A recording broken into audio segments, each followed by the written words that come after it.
So up next is inputables. I'll show you alarmables because I didn't show you in the last video.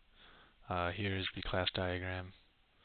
Here's the documentation for it, all the information necessary, and any code that I found deemable. I don't have alarm. Alarm isn't documented because that should never be accessed by a user. I don't think alarm manager is here either because they should never have access to alarm manager either. But the alarmable is, and then obviously inputable is. Any information, class diagram, and associated information. So alarmable is similar to inputable in that they have their certain amount of registered keys that can, so I only have 3 right now, that can be used. And they are created associated. They are created as you'd expect. So my inputable is probably the least efficient out of all of them.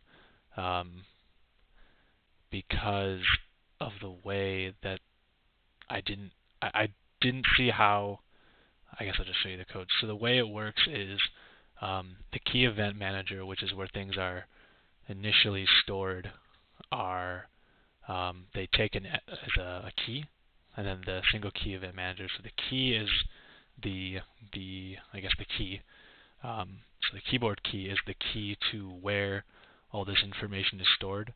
So you can have multiple different objects stored in one key. So if I have my car, my tank, and a bullet maybe that all want to talk to the T key, they would all be stored in this single map or this single key, and then that specific object's individual key event manager is what actually holds the information regarding the key event. And that's where the inefficiency, in my opinion, hides, is that generic keys can't be held, at least from my understanding, for a specific object. So if I wanted multiple objects to register to a specific key, I couldn't get that reference and set it to every single object as I would like. At least I don't think so. So instead I have to find that key, so that specific that specific keyboard key, and then when I find it, I create a keyboard event manager of using that keyboard key, and the event that is being used, so whether it be released or pressed. And then it's more efficient when I get to the single key event manager, which is just the collections of what is being touched where. Oh, this is just a test.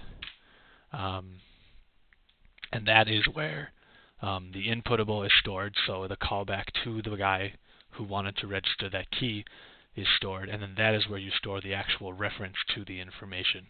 So this is the constant time, while keyboard event manager is whatever find is, which I assume is linear time.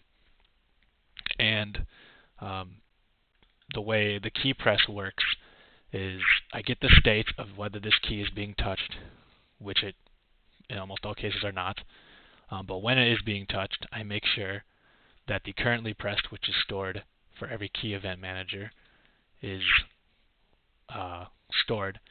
And if it's not stored, then you're able to go into this and tell every single inputable, hey, it's been pressed, and then immediately set it to currently being pressed.